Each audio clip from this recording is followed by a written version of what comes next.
الشرح والإبانة على أصول السنة والديانة.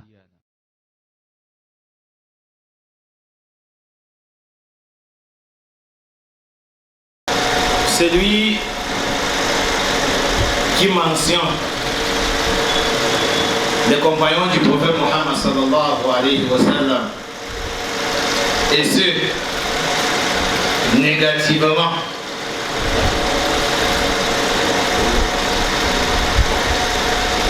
tombe dans un péché énorme qui relève de la mécréance parce que c'est contraire au principe établi par Allah subhanahu wa ta'ala dans le Coran. Et c'est ça le paradoxe. Les ennemis des compagnons du prophète Mohammed sallallahu alayhi wa sallam n'ont ni fait ce qu'Allah subhanahu wa ta'ala a recommandé et ne sont ni écartés de ce qu'il a interdit. Parfois quand quelqu'un délaisse ce qu'Allah subhanahu wa ta'ala a recommandé, il évite au moins ce qu'il a interdit. Et parfois quand il tombe dans ce qui est interdit, il fait au moins ce qu'Allah a recommandé. Et ils ont regroupé les deux causes du périssement.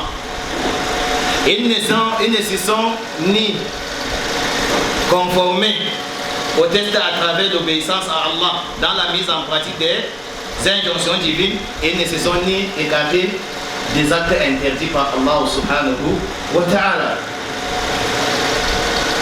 Quand le prophète Mohammed sallallahu alayhi wa sallam dit Inna al-iman al-hubbu fillah, la branche la plus solide de la foi, c'est le fait d'aimer pour Allah. Qui sont les premières personnes qui se doivent être aimées pour Allah? Si ce n'est ceux qui sont tombés avant tout le monde sur le sentier d'Allah subhanahu wa ta'ala, qui se sont battus pour que cette religion nous parvienne authentique comme elle avait été révélée. Pourquoi est-ce que les compagnons se sont battus? Pourquoi est-ce qu'ils sont morts sur le sentier d'Allah subhanahu wa ta'ala? Pourquoi est-ce qu'ils ont lutté? Pourquoi est-ce qu'ils ont été secoués par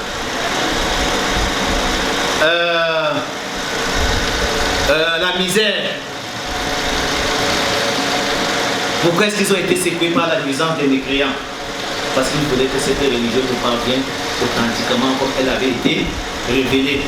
Et après l'avoir reçue, comment est-ce que nous avons fait pour être reconnaissants, pour nous montrer reconnaissants? Ah, Rasulullah sallallahu alayhi wa sallam, impossible et tu ne peux pas être reconnaissant envers Allah pour ce qui est de cette religion quand tu n'es pas reconnaissant envers les compagnons. Le prophète a dit de manière claire, n'est pas reconnaissant envers Allah ceux qui ne sont pas reconnaissants envers les hommes. Ceux qui se sont battus, qui ont donné leur vie pour que cet islam ne soit altéré, pour que cette religion nous parvienne telle qu'Allah subhanahu wa ta'ala l'a prescrit et telle qu'Allah l'a révélée. Comment après avoir accédé à cette religion, on peut se détourner de ces derniers, de les traiter de tous les mots? Il n'est pas aucun doute qu'une telle attitude relève de l'ingratitude et de la mécréance. Parce que nous avons l'obligation, ce n'est pas un choix. Et bien les compagnons, ce n'est pas un choix, c'est une obligation divine. C'est un acte de la foi. C'est même un acte sur lequel repose la foi. Ayatul Munafiqi. Bordeaux, Al-Ansar. Pourquoi? Le prophète dit que le trait caractéristique d'un hypocrite, c'est l'entretien de la haine envers les Ansar. Oh, les Ansar n'ont bénéficié des degrés qu'Allah subhanahu wa ta'ala leur a attribué qu'à travers l'apport et le secours qu'ils ont apporté aux Muhajiroun. Ça veut dire que les Muhajiroun ont encore un degré plus élevé, c'est-à-dire pour nous faire comprendre l'importance de l'entretien de l'amour envers les compagnons. Al-Bayt Nabi sallallahu alayhi wa sallam, ce sont ses femmes, ses épouses, ses enfants, la descendance de Hashim, Banu Hashim, wa Banu Muttalib, wa Mawalihim. C'est-à-dire ceux qu'ils avaient affranchis et qui étaient sous leur tutelle. إذن هؤلاء أهل بيت النبي صلى الله عليه وسلم. Et subhanallah, parmi les signes d'Allah subhanahu wa ta'ala et les réalités établies par Allah subhanahu wa ta'ala, que nul ne saurait changer, c'est que quand on parle, regardez comment est-ce qu'on définit les gens de la maison du prophète sallam. On a dit quoi? Les gens de la maison. Or, à l'unanimité des savants, il fait partie de ces gens de la maison, ceux qui n'étaient pas dans sa maison. Ça veut dire qu'automatiquement, ceux qui sont dans sa maison font partie de sa famille. Si on a impliqué ceux qui ne sont pas dans sa maison parmi les membres de sa famille, ça veut dire qu'automatiquement, le thème, parce que c'est ça, le thème utilisé déjà, les gens de la maison, ça veut dire que c'est celui qui sort quelqu'un qui était déjà dans la maison du prophète Muhammad sallallahu alayhi wa sallam qui doit ramener la preuve, et il n'existe pas de preuve. Al-Bayt, ça veut dire que ses épouses entrent avant tous les autres, consignes qui ne font pas partie de ce qui n'était pas dans sa maison.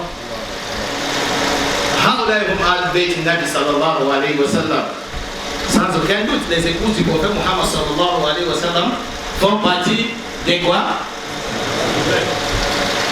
De Al-Bayt. Et méditer sur quelque chose. قال الله تعالى ومن آياته أن خلق لكم من أنفسكم أزواجا لتسكنوا إليها. Aïcha radiallahu anha a été une partie du prophète Muhammad sallallahu alayhi wa sallam, de même que toutes ses épouses. Allah dit, il y a parmi ces signes ومن آياته أن خلق لكم, le fait qu'il ait créé pour vous de vous les épouses. Ça veut dire que nos épouses sont une partie de nous.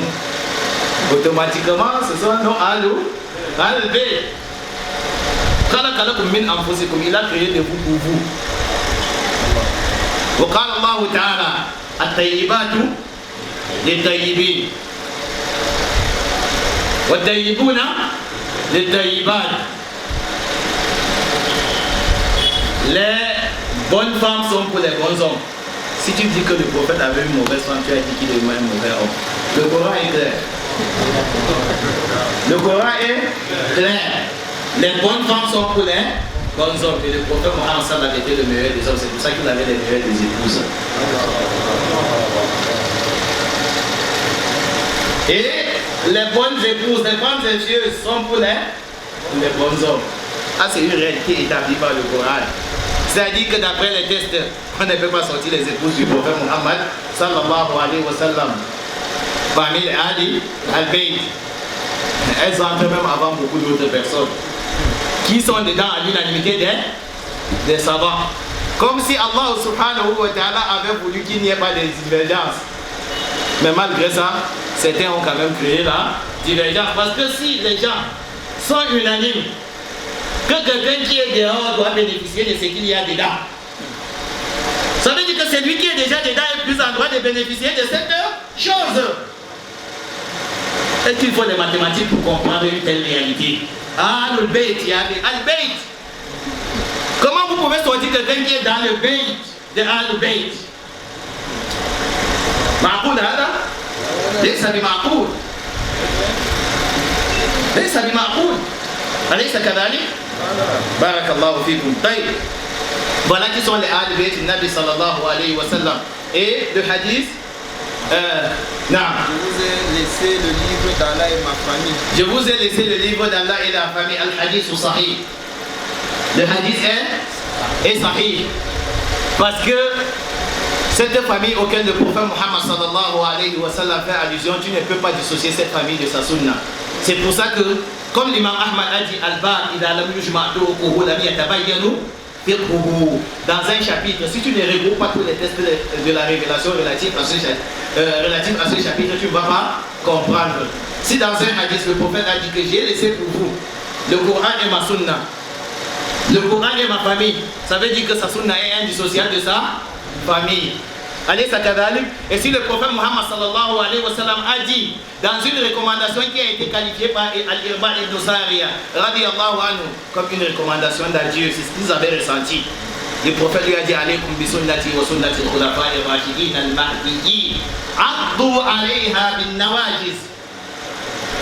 Restez cramponnés à ma sunna ainsi qu'à la sunna des mes khalifes bien guidés. Attachez-vous à cette tradition. Par quoi? Par vos molaires.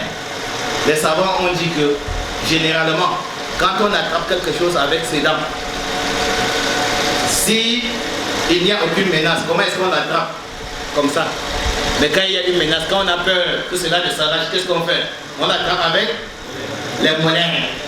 C'est comme si le prophète Mohammed sallallahu alayhi wa sallam, à travers ce hadith, nous a indiqué qu'il y aurait des gens qui s'en prendront à ses nobles compagnons et qu'il fallait absolument qu'on reste ferme sur la voie de la rectitude. Ces trois hadiths nous pourrons comprendre qu'on ne peut pas dissocier la sunna du prophète Mohammed de sa famille ni de ses compagnons.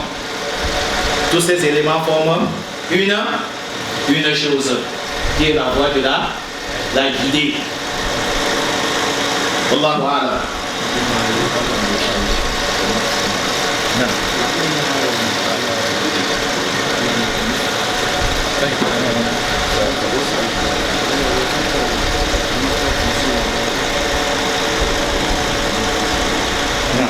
طيب طيب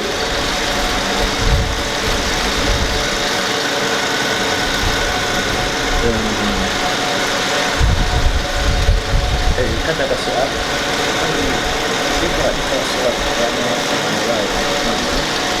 اقرأ سؤال. Non, donc on revient sur la question, est-ce que la glisse, je vous ai laissé le Nidala et ma famille authentique signe quelle est sa compréhension. Et le questionnaire a aussi parlé du premier problème qui était le comportement face à ceux qui insultent les comportements du prophète. Et il a précisé aussi le fait de lancer des accusations sur notre maman Aïcha, radiallahu anha, de fornicatrice.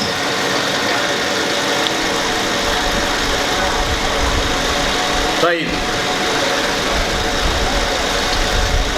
Cette question concerne l'accusation lancée par certains à l'endroit de la mère des croyants. Aïcha, radiallahu anha. Et dans le Coran, Allah subhanahu wa ta'ala nous a révélé toute une sourate concernant cette question. Allah subhanahu wa ta'ala dit dans Surat An-Nur, Suratun anzalnaha wa faradnaha wa anzalna fiha ayatin bayyinatin la'allakum tadhakkarun. Voici une sourate que nous avons fait descendre et que nous avons imposée, c'est-à-dire que les enseignements que renferme cette sourate est une chose qu'Allah subhanahu wa ta'ala, la conception de ces enseignements est une chose obligatoire, imposée par Allah subhanahu wa ta'ala. Allah dit, voici une sourate que nous avons fait descendre et que nous avons imposée, et nous y avons fait descendre des versets explicites afin que vous vous en souveniez. Vous savez qu'il y a deux formes de versets dans le Coran. Ayatin muhkamat, des versets explicites qui ne prennent à aucune équivoque. Surat An-Nur, les versets de Surat An-Nur font partie de la catégorie des versets explicites qui ne prennent à aucune équivoque. Et ce qu'Allah subhanahu wa ta'ala nous a recommandé face aux versets qui prennent à équivoque, c'est de renvoyer des versets qui prennent à équivoque vers des versets explicites, afin que les versets explicites nous orientent vers le sens voulu par Allah subhanahu wa ta'ala. Allah dit, الزانية والزاني فاجلدوا كل واحد منهما 100 جلدة ولا تأخذكم بهما رأفة في دين الله. Ensuite Allah subhanahu wa ta'ala dit dans le deuxième verset, la fornicatrice et le fornicateur, fouettez-les chacun de 100 coups de fouet et ne soyez pas pris de pitié pour eux dans l'exécution de la loi d'Allah. Si vous croyez en Allah et au jour du jugement dernier et qu'un groupe de croyants assiste à leur punition. Il faut bien méditer sur la dimension de ce verset. Quand Allah subhanahu wa ta'ala fait une telle révélation et donc une conduite atteignée aux croyants, qui est la première personne qui applique? Qui?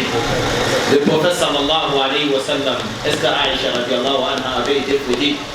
C'est pour ça qu'accusé Aïcha radiallahu anha des fornications, c'est accuser le prophète Mohammed sallallahu alayhi wa sallam de l'assister dans la mise en pratique des injonctions divines.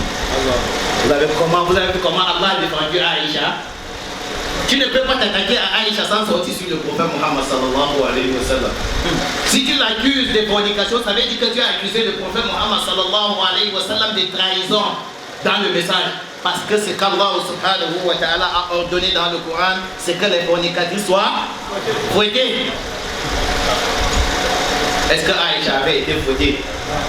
Donc automatiquement Aïcha n'était pas une fornicatrice. Ensuite Allah subhanahu wa ta'ala dit: الزاني لا ينكح إلا زانية أو مشركة والزانية لا ينكحها إلا زان أو مشرك وحرم ذلك على المؤمنين.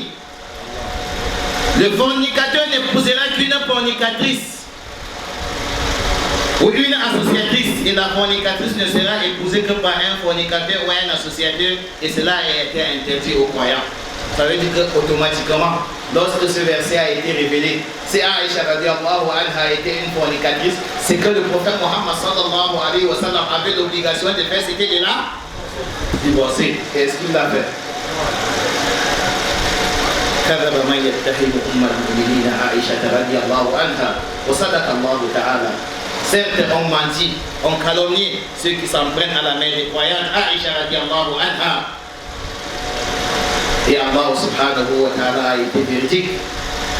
Ensuite, Allah subhanahu wa ta'ala dit, parce qu'il y a deux catégories de personnes. Il dit: وَالَّذِينَ يَرْمُونَ الْمُحْصَنَاتِ ثُمَّ لَمْ يَأْتُوا بِأَرْبَعَةِ شُهَدَاءَ فَاجْلِدُوهُمْ 80 جلدة ولا تقبلوا لهم شهادة أبدا وأولئك هم الفاسقون إلا الذين تابوا من بعد ذلك وأصلحوا فإن الله غفور رحيم. الله أكبر. Ici Allah subhanahu wa ta'ala dit: et ceux qui lancent des accusations contre les femmes chastes sans produire par la suite 4 témoins. Est-ce que ceux qui avaient lancé des accusations contre Aïcha depuis la nuit du temps jusqu'à aujourd'hui ont déjà produit des témoins? Est-ce qu'ils ont déjà produit les témoins? Pourquoi ils n'entendent pas? La wa alf marra la wa in rarifat unufu ahli bida. Même dans des places aux gens d'innovation, ils ne produiront jamais de preuves. Parce qu'il n'y a pas plus clair que le Coran, que la parole d'Allah subhanahu wa ta'ala. Allah dit: et ceux qui lancent des accusations contre les femmes chastes sans produire par la suite 4 témoins, fouettez-les de 80 coups de fouet et n'acceptez plus jamais leur témoignage, et ceux-là sont des pervers. Est-ce que le prophète Mohammed sallallahu alayhi wa sallam avait fouetté ceux qui avaient lancé l'accusation contre Aïcha? Non. Naam wa alf mara. Naam. Que voulez-vous après ça? Est-ce que le prophète n'avait pas fouetté ceux qui avaient lancé l'accusation contre Aïcha radiallahu anha? Il y avait 2 catégories de personnes parmi ceux qui étaient tombés dans cette accusation. Il y avait ceux qui avaient planifié cette accusation, qui étaient des hypocrites, et ceux qui avaient trébuché parmi les qui? Les compagnons du prophète Mohammed sallallahu alayhi wa sallam. Et regardez comment les textes s'accordent. Et regardez comment ce que nous avons expliqué se réaliser ici. Par la suite, Allah subhanahu wa ta'ala dit, à l'exception de ceux qui, après cela, se répandent et se réforment, car Allah est pardonné et miséricordieux. Pourquoi est-ce qu'Allah a fait cette exception? Parce que parmi ceux qui étaient tombés, qui avaient trébuché, il y avait les compagnons qui, par la suite, se sont repentis. Qui, par la suite, se sont repentis.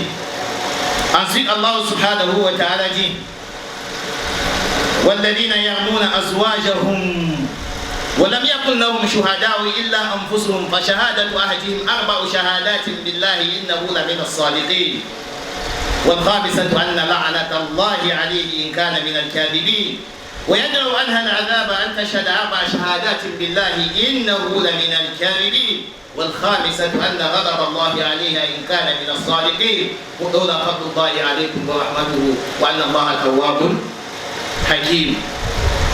Dans ce verset, Allah subhanahu wa ta'ala parle d'une autre catégorie. Après avoir fini avec la première catégorie. La première catégorie, c'est la catégorie de ceux qui lancent des accusations. L'attitude qu'on se doit d'adopter face à eux. De même que l'attitude qu'on se doit d'adopter face à un fornicateur ou une fornicatrice lorsqu'il est établi.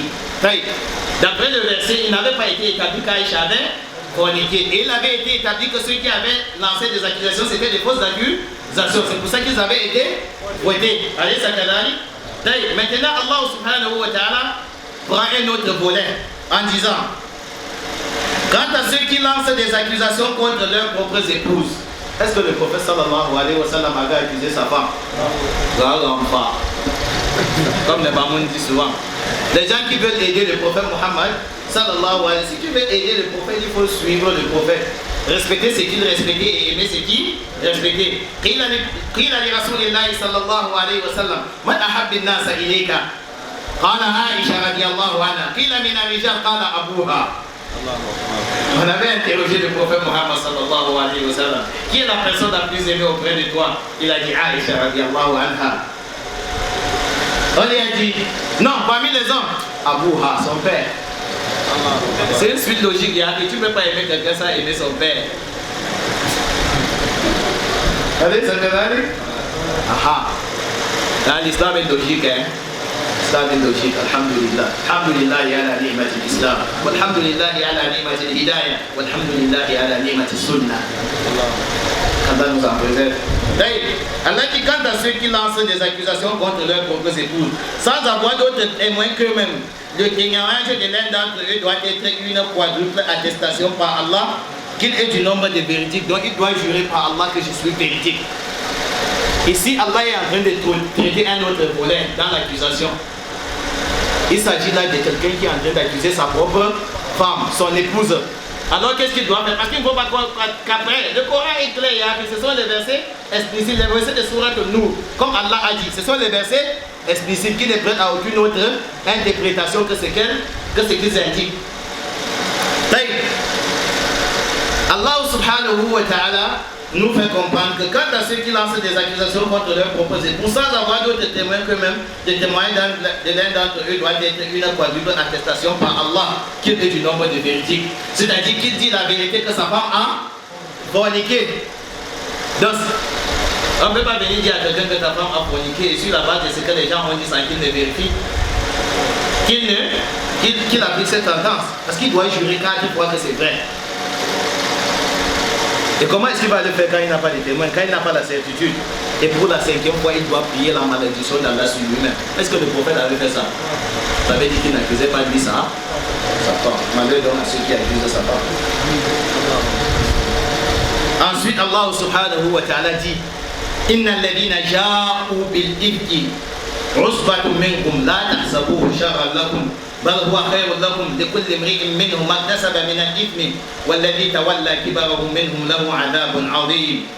Ensuite, Allah subhanahu wa ta'ala dit: ceux qui sont venus avec la calomnie sont un groupe d'entre vous. C'est un groupe parmi vous. Ne pensez pas que c'est un mal pour vous, plutôt c'est un bien pour vous. À chacun d'eux, ce qu'il a acquis comme péché, et celui d'entre eux qui s'est chargé de la plus grande part aura un énorme châtiment. C'est lui qui a planifié cette calomnie et qui l'a lancée. Les autres n'ont fait que réveiller et entretenu cette calomnie. Mais c'est lui qui a quelqu'un à la base qui a tout planifié, comme dans toutes les calomnies. Allez, Sakadali. Ensuite, Allah subhanahu wa ta'ala, après avoir brandi toutes ces menaces, a enseigné la conduite à tenir face à ce genre de situation. L'attitude que devraient adopter les croyants en disant: لولا إذ سمعتموه ظن المؤمنون والمؤمنات بأنفسهم خيرا وقالوا هذا إفك مبين. Pourquoi, lorsque vous l'avez entendu cette calomnie, Les croyants et les croyantes n'ont-ils pas en eux-mêmes conjecturé favorablement et n'ont-ils pas dit c'est une calomnie évidente?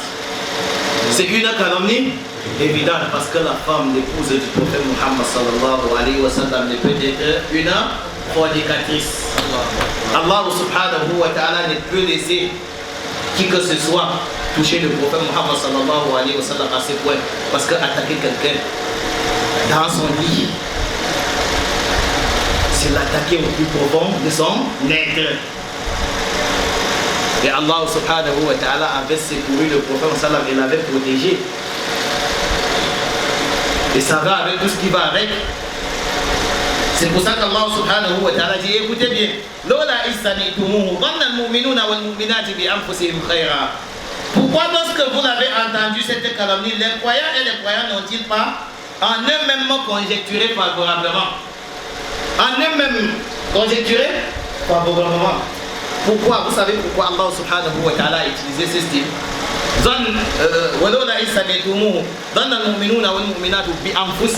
Est-ce qu'il parlait de Aïcha ici?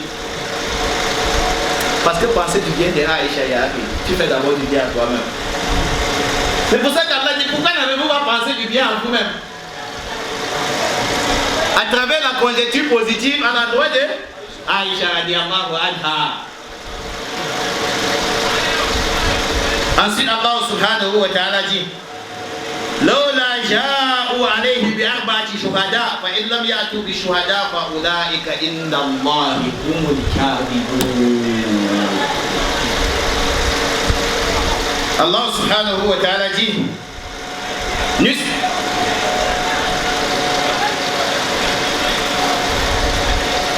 il dit, n'eût été la grâce d'Allah sur vous. Là, pourquoi n'ont-ils pas produit à l'appui de leur accusation 4 témoins? Pourquoi n'ont-ils pas produit à l'appui de leur accusation 4 témoins? S'ils ne produisent pas de témoins, alors ce sont eux auprès d'Allah les menteurs. Méditez bien sur ce verset. Allah dit que ce sont eux auprès d'Allah les menteurs. Est-ce qu'il a dit auprès de toi? Allah, on s'en fout de ce que toi tu penses d'eux. Auprès d'Allah, ce sont les menteurs. On s'en fout de ce que toi tu penses.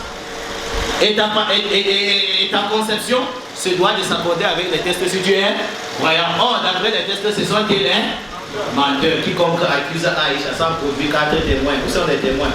Ce sont les menteurs auprès d'Allah. C'est comme si Allah subhanahu wa ta'ala, à travers la mère des croyants, avait voulu exposer les menteurs dans leur foi aux yeux de la communauté.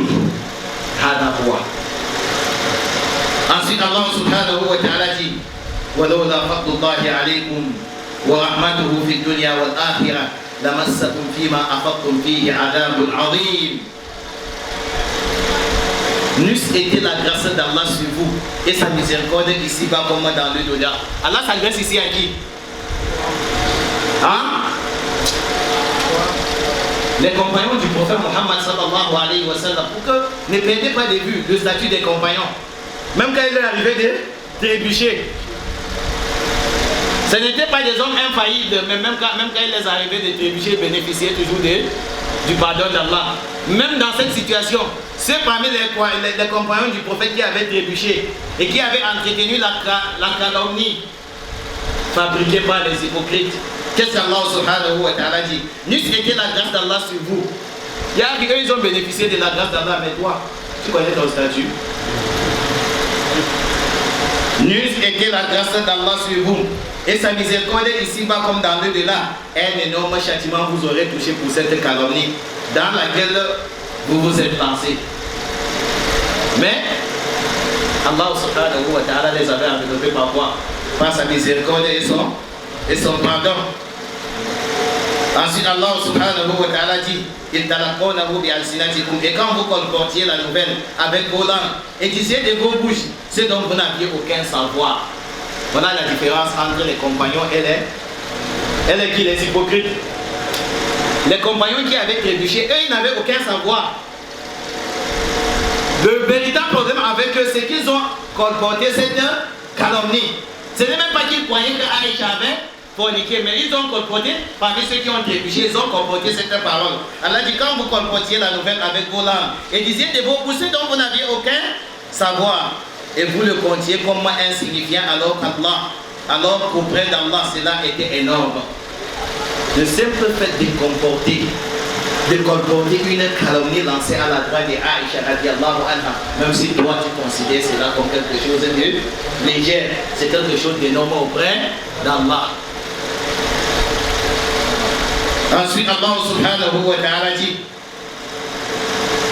وَلَوْلَا إِذْ سَمِعْتُمُوهُ قُلْتُمْ مَا يَكُونُ لَنَا أَن نَّتَكَلَّمَ بِهَذَا سُبْحَانَكَ هَذَا بُهْتَانٌ عَظِيمٌ يَعِدُكُمُ اللَّهُ أَن تَعُودُوا لِمِثْلِهِ أَبَدًا إِن كُنتُم مُّؤْمِنِينَ. Allahu Akbar. Allah subhanahu wa ta'ala dit, et pourquoi, lorsque vous l'entendiez, ne disiez-vous pas, nous ne devons pas en parler? Vous avez entendu, vous n'avez même pas cru. Mais ce qu'il faut, c'est de même pas en parler. Parce que l'oreille et l'esprit du savant doivent être la poubelle des calomnies fabriquées à l'endroit des mains des croyants. C'est pour ça qu'Allah subhanahu wa ta'ala dit, et pourquoi lorsque vous l'entendiez, ne disiez-vous pas, nous ne devons pas en parler, gloire à toi? Pourquoi est-ce qu'on glorifie Allah subhanahu wa ta'ala et purifie Allah? Parce que cette conception ne s'accorde pas avec la magnificence et la pureté d'Allah. Qu'Allah subhanahu wa ta'ala accepte que quelqu'un attaque le prophète Muhammad sallallahu alayhi wa sallam dans son lit conjugal. Là. C'est pour ça, subhanak. Pureté à toi, Allah. Cette conception ne s'accorde pas avec la conception de ceux qui te connaissent, qui ont une opinion authentique de toi, s'accordant avec les textes de la révélation. C'est une énorme calomnie. Allah a été clair, c'est une énorme calomnie. Et dans la suite du verset, Allah subhanahu wa ta'ala, Allah vous exhorte à ne plus jamais revenir à une chose pareille si vous êtes croyant. Allah vous exhorte, ya'idukumullah an ta'udu limithlihi abadan. Ma qala an ta'udu lahu limithlihi abadan in kuntum faman ba'duka bima aada lidhalika. Allah subhanahu wa ta'ala dit, Allah vous exhorte à ne plus jamais revenir à une chose pareille si vous êtes croyant, si vous êtes parent. Ne calomniez pas une femme vertueuse parmi les femmes des croyants, pas Aïcha. Aïcha, c'est un dossier, c'est un débat clos. Parce qu'Allah a été clair là-dessus. Et a établi l'innocence de Aïcha face à cette calomnie dans plusieurs volets que nous avons évoqués dans la sourate. Maintenant, il exhorte les croyants de ne plus revenir à une chose pareille. Qu'en est-il de celui qui revient sur la même chose? Il précise si vous êtes croyant. Donc chacun a choisi son camp. Si tu es croyant, maintenant tu sais ce que tu as à faire. Mais si tu n'es pas croyant, ton comportement ne nous surprend plus. Parce qu'en fait, tu n'es pas croyant. Sinon, le Coran est clair. Ya'idukumullahu an ta'udu limithlihi abadan in kuntum mu'minin. Allah vous exhorte à ne plus jamais revenir à une chose pareille si vous êtes croyant. Ensuite, Allah subhanahu wa ta'ala est médité sur ce verset, sur le dernier, Inch'Allah. Allah subhanahu wa ta'ala dit, إن الذين يحبون أن تشيع الفاحشة في الذين آمنوا لهم عذاب أليم في الدنيا والآخرة والله يعلم وأنتم لا تعلمون. وهذا من رحمة الله. هذا من رحمة الله. Parmi les éléments qui relèvent de la miséricorde d'Allah subhanahu wa ta'ala, c'est qu'il n'a établi cette sans avoir exhorté. Qu'après nous avoir exhorté, ya'idukumullahu an ta'udu limithlihi abadan. Allah vous exhorte de ne plus jamais revenir à une chose pareille. Ce n'est qu'après cette exhortation qu'Allah a dit ceci. Ceux qui aiment que la turpitude se propage parmi les croyants. Quand tu évoques cette calomnie, quand Allah l'a démenti dans une sourate, et a développé l'innocence de Aïcha dans plusieurs volets, quand tu l'évoques, après tout cela et après l'exhortation faite par Allah, qu'est-ce que tu veux en réalité? Quand tu veux que les gens croient, que les croyants croient, que la femme du prophète Muhammad sallallahu alayhi wa sallam avait forniqué, qu'est-ce que tu veux? C'est propager la turpitude et rendre légère la fornication. Parce que les gens vont se dire que même si la femme du prophète n'avait pas été à l'abri de la fornication, qu'est-ce que tu es en train de faire là? Que ça ne vous détonne donc pas qu'ils entretiennent la fornication et forniquent tout le temps. Hein? Al-Jaza min jinsi al-amal. Allah récompense et châtie.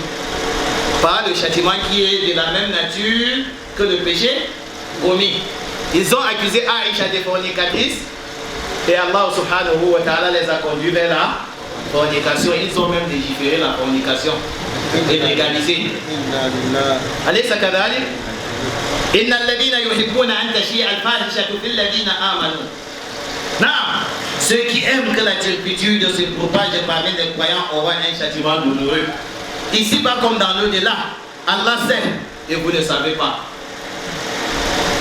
Yaïkou, Allah sait et vous ne savez pas. Il sait qu'Aïcha n'était pas fornicatrice. Vous ne savez pas. Vous ne savez pas. C'est pour ça qu'Allah dit que les versets de Surah que nous sont les versets explicites, c'est les versets clairs. Lui, il sait, vous ne savez pas. Quelle est l'attitude que doit adopter celui qui ne sait pas Yahri? Entre nous et Allah qui connaît et qui ne connaît pas. Qui connaît et qui ne connaît pas, dites à haute voix les frères. Allah connaît et on ne connaît pas. Et celui qui ne connaît pas doit suivre celui qui connaît. Et d'après Allah, Aïcha n'était pas une fornicatrice. Turiduna ziyada am yakfi hada? Hein? Yakfi hada sakadalik? Celui qui a encore des doutes ne peut plus être guéri. Celui qui a encore des doutes, avec toutes ces explications, ne peut plus être guéri. Parce que les versets sont clairs et explicites qu'Allah subhanahu wa ta'ala nous guide.